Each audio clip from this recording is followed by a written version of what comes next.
difference between the normal cell and the cancer cell, because in cancer, okay, cancer is a disease that is characterized by growth that you cannot control. So it's uncontrolled growth. And the uncontrolled growth occur because of some mutation that has occurred in the cell.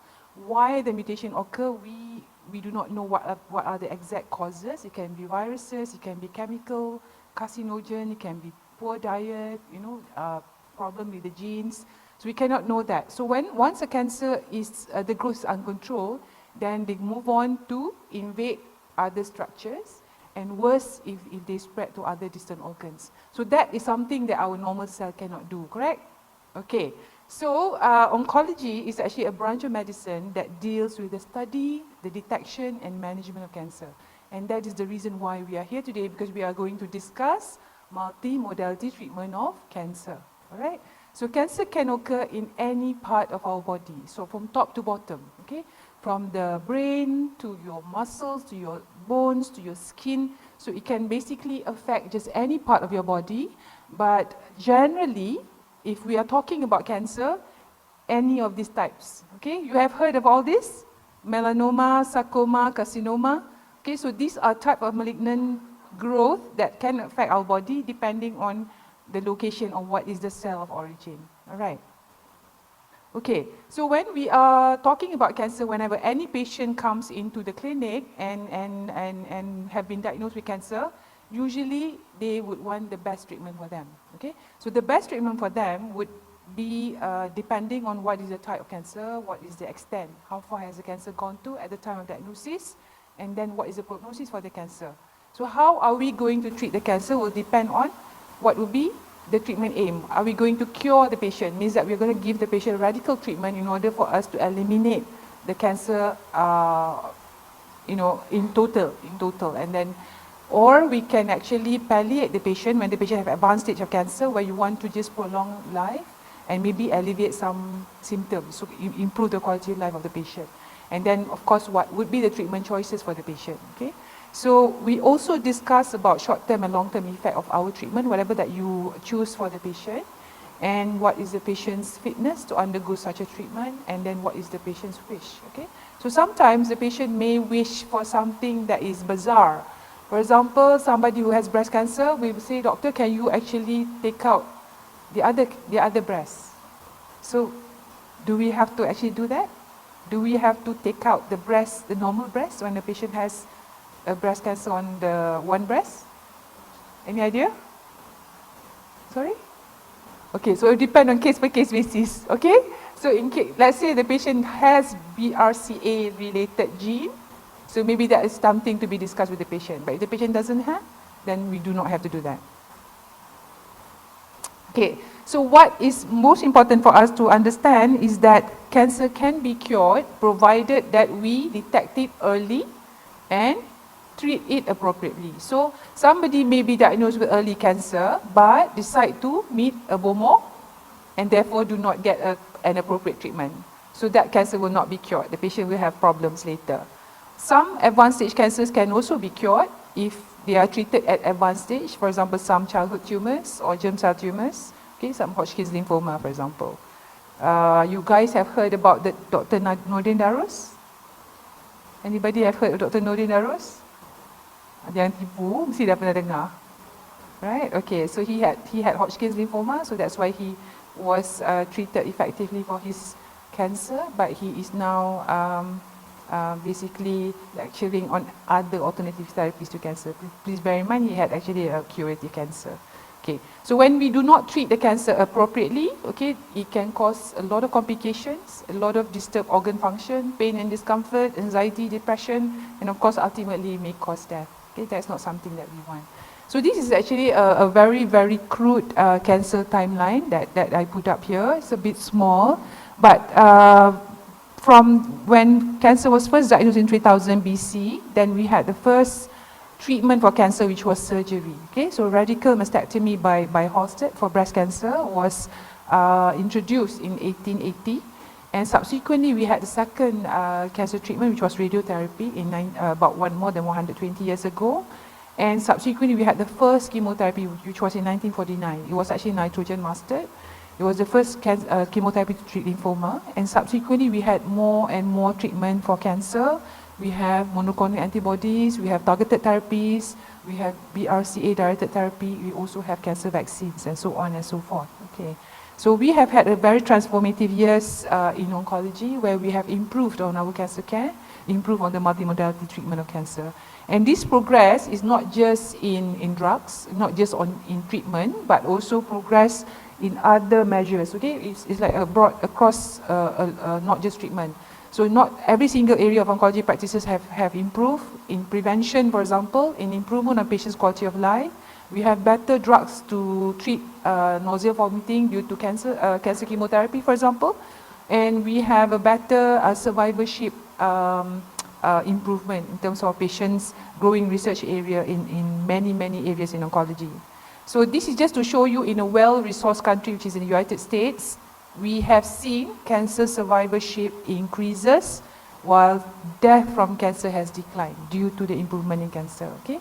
So this is our latest National Cancer Registry report. Please look it up if you have not looked at it already yet. So in the Malaysian National Cancer Registry report recently out, we can see that the top 3 most common cancer in Malaysia is breast, colorectal, and lung.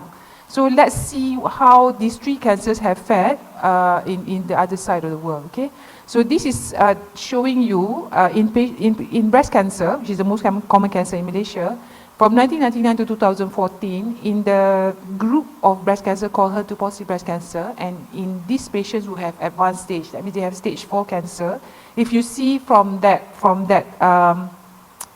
image, you can see that the survival or the duration of patients surviving the cancer has increased remarkably. Can you see that? From just 1 year plus, to now about 5 years with stage 4 breast cancer, if you give them adequate or appropriate treatment. And this is for the second most common cancer, which is lung cancer. Sorry, the third most common cancer, which is lung cancer. You can see that if we can identify what is the mutation that the patient has with lung cancer, instead of the standard chemotherapy that we used last time to treat this type of cancer, we can use targeted therapy to treat it, and they can have a better survival. So from 8 months become about 3 years. Okay. And this is also seen in colorectal cancer, where you can see there is improved or markedly improved survival of patients when they are treated with effective drugs or effective targeted therapy when they have stage 4 cancers. Okay, so no one should face cancer alone. Do you agree with me that? Okay, so if no one should face cancer alone, then no one should treat cancer alone. We have to treat cancer using a multidisciplinary team with multimodality treatment. Okay. So once a patient has been diagnosed with cancer, it is important that the patient and their family members must be referred to a doctor that can discuss all the possible treatment options available. So it can be various doctors that can discuss all the treatment options available, so that the patient will have a breadth of knowledge of what they can have. Okay. So a multidisciplinary team approach to cancer care is the most important, and I'm not just talking about doctors, but also nurses, physiotherapists, dietitian, pharmacists, everyone basically that can actually get the patient to get optimum treatment. So why do we need a multimodality approach if, let's say, a surgeon can do a good job at just removing the patient's cancer? So sometimes the cancer may not be removed in total, or you can remove the gross tumor but you're not able to remove the microscopic disease, so you need other treatment to as adjunct to that treatment. Or if let's say you are treating the patient with radiotherapy, sometimes the tumor may not be radiosensitive, so it may be resistant to the treatment, and that will lead to relapse. And even for chemotherapy, the patient may have a large tumor burden, so much tumor in their body that chemotherapy may not be able to effectively kill everything. Okay, so let's go to one by one. Okay, surgery in cancer treatment, which is the oldest mode of treating cancer in oncology. Okay, so types of surgery, we're not talking just about chopping the tumor out, but also as basic as biopsy, okay, to the curative surgery, which is the major thing. And we also have supportive surgery, such as chemopod, for example, to aid in the patient's journey in cancer, and also palliative surgery that can lead to symptoms control or quality of life. So we're not actually helping to treat the cancer per se, but aid in patients' symptoms management. Okay, so surgery, biopsy in surgery, the role is actually to confirm the cancer, basically establish what is a historical diagnosis. So there are various types of biopsy that is performed in patients with cancer. We can do needle aspiration cytology, we can do core needle biopsy or true cut biopsy. There is also incisional biopsy where some of the lump is removed and to identify what it is. There is also excisional biopsy, okay? So you can also have excisional biopsy such as that one, where sometimes the excisional biopsy becomes the removal of the tumor per se, okay? Then you have endoscopic biopsy, for example, for patients who have colorectal cancer, you can do a colonoscope and then get a biopsy from the area.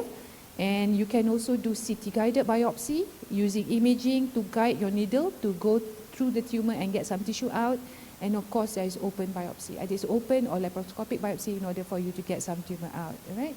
Then, of course, the radical surgery. So the aim of a radical surgery is to get complete removal of the tumor. So a patient cannot go for a radical surgery unless the tumor has been determined by the team is able to be removed in total. So that means you have to remove it together with some margin around surrounding the tumor, and sometimes with the draining lymphatics if necessary, okay? So sometimes when you have to do a radical surgery for a patient, the patient may need a reconstruction of the area, or maybe a closure of the area with a skin graft, for example, yeah? And sometimes the function of the organ may be involved. For example, if a patient has had a surgery for the rectum, then maybe they may have to actually have a colostomy in order for them to take out their feces, okay? So this is a treatment choice in many tumor sites. So sometimes one organ and you're going for a radical surgery, but various types of surgery can be carried out on one organ. For example, in the breast, you can do a lumpectomy, you can do a radical mastectomy, or you can do a simple mastectomy, depending on the case-by-case basis, and this will be determined by the team managing the patient. So this is an example where a patient can have a mastectomy and also a reconstruction of the breast in order for them to get the two mountain, okay, so that they would have a better quality of life after the surgery. And on your right, you can see that that one is actually a breast conserving surgery. You could see that the surgeon has actually did an incision and removed the tumor through the areola of the breast so that the breast looks good, looks nice, okay, without any not so evident the scar. So you can have supportive surgery, for example, to put on a chemopod or to do a PEG for feeding of the patient. And there are also other palliative surgery that we can do, for example, fix a patient's fracture for bone metastases, or we do a colostomy for patients who have intestinal obstruction. So with that, I'll go to the radiotherapy in cancer treatment. Who has had experience with radiotherapy patients? Maybe a show of hands. Who has had experience with radiotherapy patient? Only one? What about the rest? So none of you come from any radiotherapy facility? Okay, good. So, okay, so what is radiation or radiotherapy? It is the use of various forms of radiation to safely and effectively treat cancer, okay? So about 2/3 of all our cancer patients will receive radiotherapy as part of their treatment. So it is actually a very, very important component of cancer therapy. And it is painless, okay? This is often asked to us, is it painful? Is radiotherapy painful? It's actually a painless cancer treatment, but as a result of the radiotherapy, you can get some mild side effects, irritation to the skin, for example, or swelling, or gastritis if you have radiation here, and you may also have some other side effects such as nausea. So depending on where is the area that the patient is being given radiotherapy to, okay? So brief history of radiation therapy, okay, it has been an effective tool for treating cancer for more than 100 years. And just after X-ray was discovered, about 2 or 3 months after X-ray was discovered, in 1896, radiotherapy was used to treat the first patient, okay? And since then, we have had various advances in radiotherapy where we have the invention of the linear accelerator, which makes it easier for us to deliver the radiation to the patient. And subsequently, we had more innovation, more advances where we have improvement in how we deliver the patient, how we plan the radiotherapy volume. This is in order for us to deliver the radiation more precisely to the tumor and more accurate, and then also probably we can spare the surrounding normal tissues so that they do not get irradiation and therefore reduce our side effects from the radiation. So how does radiotherapy work? Okay, remember the cell cycle again, okay? So cancer cells, they grow rapidly. So when they grow rapidly, they duplicate their DNA, produce the daughter cells. So this is our target.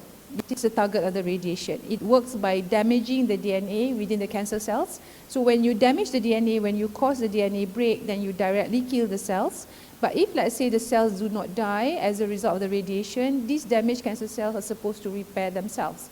But if they don't repair themselves, they will die later. Or if they do not repair, they just cannot divide. They just cannot multiply anymore. So they will die ultimately because of their senescence, basically. Okay, so or our immune system will actually eliminate them. So this is how radiation kills cancer cells. So when we deliver radiation to our cancer cells, how about our normal cells? Okay, so would they be killed as well? So some normal cells will be damaged by our radiation, but our normal cells can repair better than cancer cells. So cancer cells cannot repair as good as normal cells. So therefore, cancer cells will be hit by the radiation more. So how is radiotherapy delivered? Okay, so radiation therapy can be delivered either externally or internally. So externally means that we give the radiation from outside. So external beam radiation delivers the radiation using a linear accelerator, such as in the picture there. Or you can also, or the other mode of radiation delivery is internal, or what we call brachytherapy, where we place a radioactive source. So a radioactive source that is placed next to the tumor, and then the source will deliver the radiation direct into the tumor. Okay, so there are various types of radiotherapy. You may have heard of 3D conformal radiotherapy, or you have heard of IMRT. So these are just the various techniques that we have in order for us to deliver the radiation, and it depends on case per case basis. So that will be determined by the patient cancer type, the patient stage, and etc. etc. So this is how a radiotherapy process takes place. So once a patient has consulted with an oncologist and the treatment has been designed to include radiotherapy, the patient will go through the process called it's okay, it's not working. So the patient will go through a process called CT simulation. Okay, so it's not stimulation, it's simulation. Okay, because we do not need stimulation at the radiotherapy area. Okay, so CT simulation, we can use PET CT simulation, we can do CT or MRI simulation. So simulation is basically us getting an image. We are scanning the area that we want to give radiation to, and the patient is being scanned in the position that we want to deliver the radiation after that. Okay, so we do a CT simulation. So once we get the images done, then we would do our treatment planning on the image, on the CT scan image or MRI image or whatever image. Okay, and we can also use patients' imaging like PET scan. We can use it to fuse with our treatment scan in order for us to see where the tumors are. And after we have done the treatment planning, then we will do the dose calculation. As you can see the color there. So we do the dose calculation, and then we approve the plan, and then we do a QA check, and the patient will start the radiotherapy treatment, and they will be monitored by our therapy radiographer. Okay, so there are various modes of how we deliver the external beam radiotherapy as mentioned earlier. Okay, and these are the newer types of external beam radiotherapy. I'm sure you guys have heard about Lee Chong Wei having proton beam therapy. Yeah, in Taiwan. So this is like proton beam therapy is a newer type of external beam radiotherapy that is not available in Malaysia. Okay, and this is just one way. Our linear accelerator uses X-ray. So proton beam therapy uses proton, which is a heavy ion that they use to generate the energy for the radiation therapy. Okay, another new one is called stereotactic body radiotherapy or stereotactic radiosurgery, where we deliver the radiation in very high dose, so very small focus area, in order for us to usually for cure for such patients. All right. So internal radiation therapy. So I've had some nurses who follow me for my brachytherapy sessions at Subang Jaya Medical Center and also in Pantai. So that is actually internal radiation therapy, where they actually observe how we do brachytherapy. So this internal radiation therapy is also radiation therapy, but we use radioactive material that is placed next to the tumor, called brachytherapy, and usually we use this for prostate and gynecological cancers. So the radiation sources are placed close to the tumor so that the dose will be highest next to the tumor but lowest near the normal tissue. Okay, so the radioactive sources, you can see, like for example, I put up the picture there. Can you see the small seeds there, radioactive seeds? So these are the radioactive seeds that we use to be inserted into the prostate for patients who have prostate cancer, and then it will deliver the radiation within the prostate gland itself. Okay, so this is the brachytherapy machine, okay, and we deliver the radiation using those instruments into the patient's cervix. Okay. Okay, so what are the indications for radiotherapy? The indications can be many. Okay, so sometimes we use the radiotherapy as the main treatment for the patient. This is usually for patients who have radiosensitive tumors, nasopharynx, prostate, or skin sometimes, or in patients whom they do not want to go on surgery. For example, laryngeal cancer, cancer larynx, they do not want to go for the laryngectomy, then we treat them to preserve the organ and also treat the cancer. And some patients may not be able to undergo chemotherapy. For example, people who have very early stage lymphoma, they're supposed to have chemotherapy, but they're not able to, then we can give localized radiotherapy for cure for such a patient. Okay. In most of the times, we use radiotherapy in combination with other treatment. For example, we give concurrent chemoradiotherapy for nasopharyngeal cancer, we give concurrent chemotherapy with concurrent chemotherapy for cervical cancer, and we also give, for example, adjuvant radiotherapy after surgery for breast cancer. And we can also use the radiotherapy to shrink the cancer before the patient can go for surgery, right? And the last use for radiotherapy is, of course, for palliation. So we give radiation to treat bone metastases, to reduce pain, or we give it for brain metastases, for example, or maybe sometimes to shrink tumor or to stop bleeding. Okay. So this is just an example where you use radiotherapy as a primary treatment. Of course, you cannot excise the tumor near the eye there because it's very, very dangerous to do so. So that lesion next to the eye will receive radiotherapy.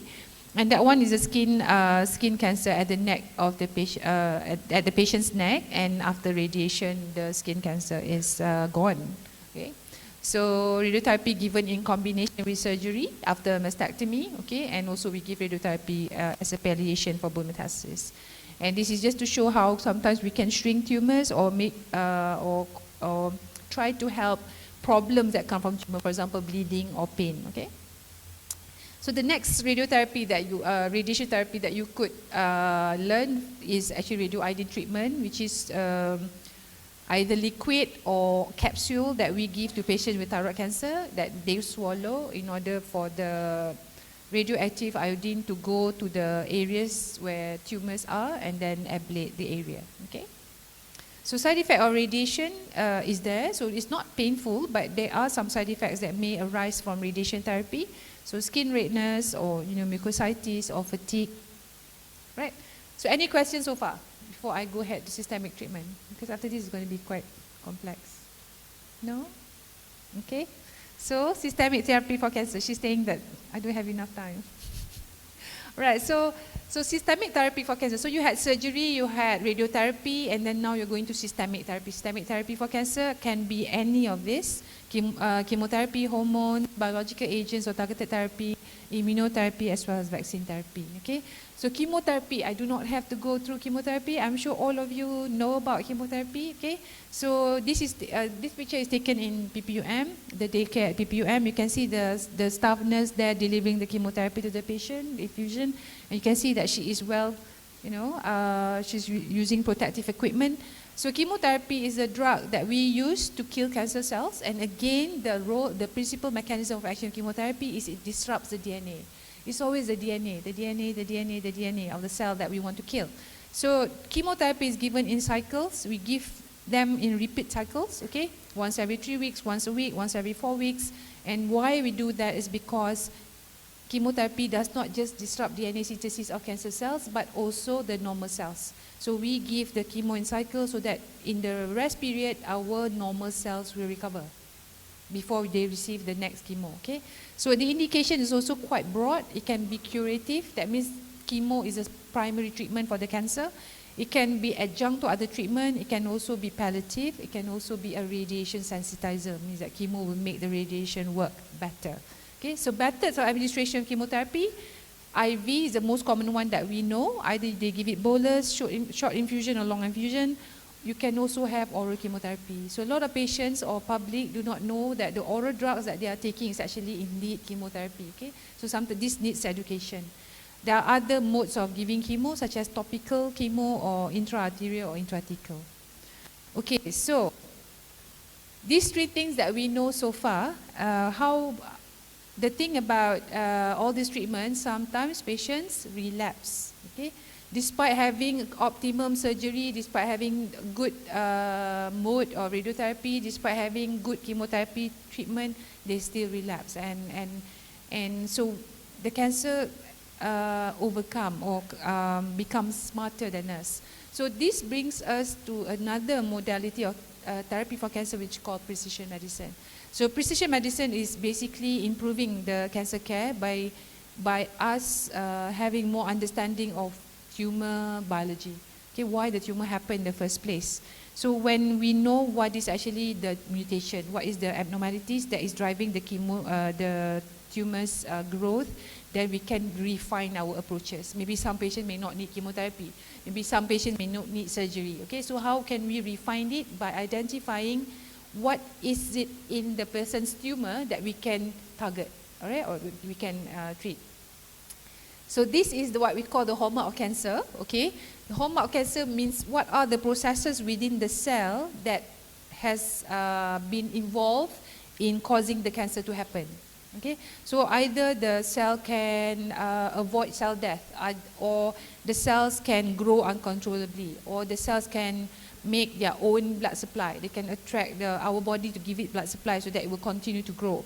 Various ways, or they may have problem with repair, for example. So there are various target that we can use to treat cancer. Okay, so precision medicine means that we classify now the cancer by the genes or the molecular abnormalities within the person, and we can match it with the genetic abnormalities with certain treatment. Okay, so this is the timeline where initially the first targeted therapy was used in patients with lymphoma, and then we had trastuzumab for HER2 positive breast cancer, and subsequently we have had hundreds of approved targeted therapy to treat cancer. Okay, so this is just to show you in patients who have GIST, gastrointestinal stromal tumor, and after 1 week of treating with sunitinib, which is a targeted therapy for it, you can see that the tumor disappear. Okay, so GIST is among cancers that we do not have a good treatment for it other than surgery. So if, let's say, in this patient, the cancer is involving the liver, the lymph nodes, obviously you cannot remove the liver. So you have to have a good treatment that can eradicate the cancer. Okay. In patients who have metastatic melanoma, which is a very aggressive form of skin cancer, what happened is most of these patients are going to have advanced stage of disease and very, very difficult to treat. And in melanoma also, chemotherapy does not work so well, and many treatments also do not work so well because they have, researchers look at what are the mutations that underlie melanoma, and they identify, for example, one of it is a BRAF mutation. You can actually test the tumor and look for this BRAF mutation, and you can have a drug that basically targets that mutation. Okay, so this is an example of a patient with melanoma that was treated, that was identified to have the mutation, and then treated with the drug vemurafenib, and you can see that the lesions in the body disappear. Okay, I think the computer prefers that you look at that man's body because it's not working. Okay, so treatment with targeted therapy still have some side effects, but it's not as bad as chemotherapy. So you do have some side effects, but it also occur less often. Okay.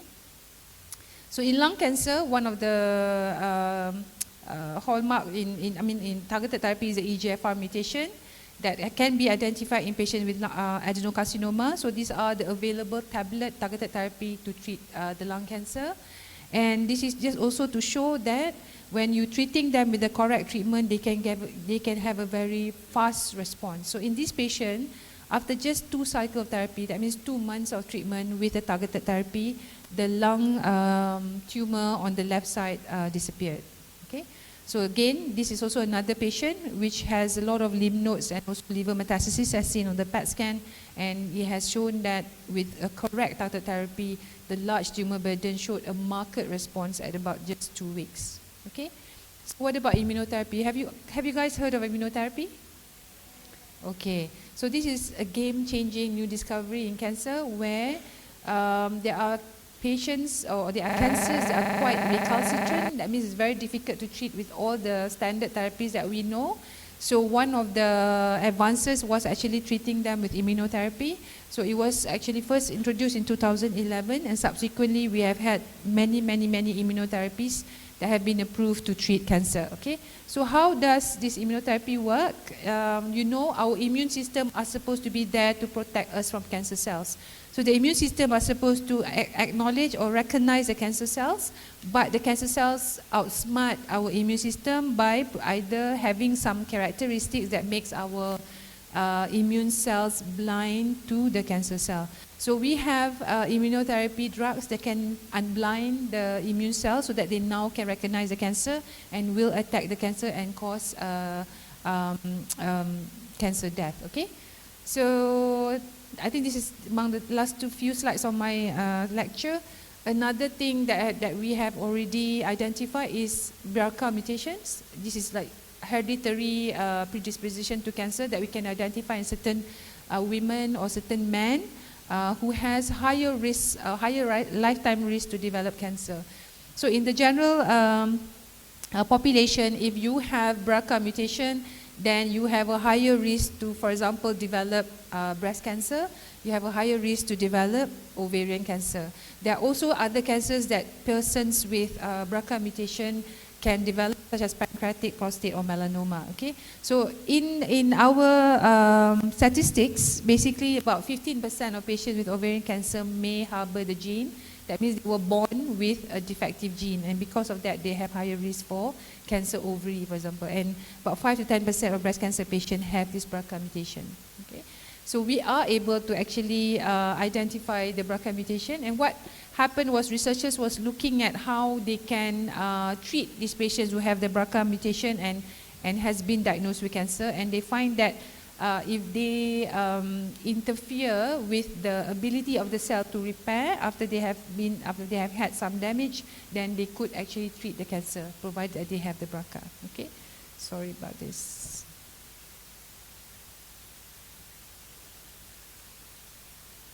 Okay, so there are drugs that we can use to treat this condition. So don't forget, palliative and supportive care for patients with cancer. So this is also a part of the multimodality treatment of cancer. You can reduce patient symptoms, you can improve patients' quality of life, and you can have health education, dietitian, physiotherapists to help in patients' symptoms alleviation. And of course, the advocacy that patient support groups can have in order for them to have their peer support for them journeying the cancer. So this is a summary, okay? So treatment of cancers usually involves multi-modalities of treatment. Incremental cure rates can be achieved. And most cancer therapies have prominent side effects, but it is usually quite manageable, okay?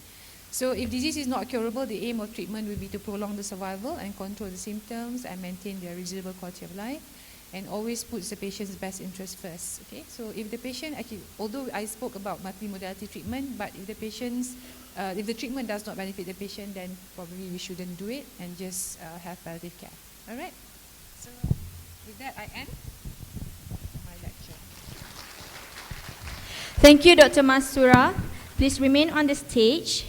Madam Ho Seo Chan will be presenting you with a token of appreciation.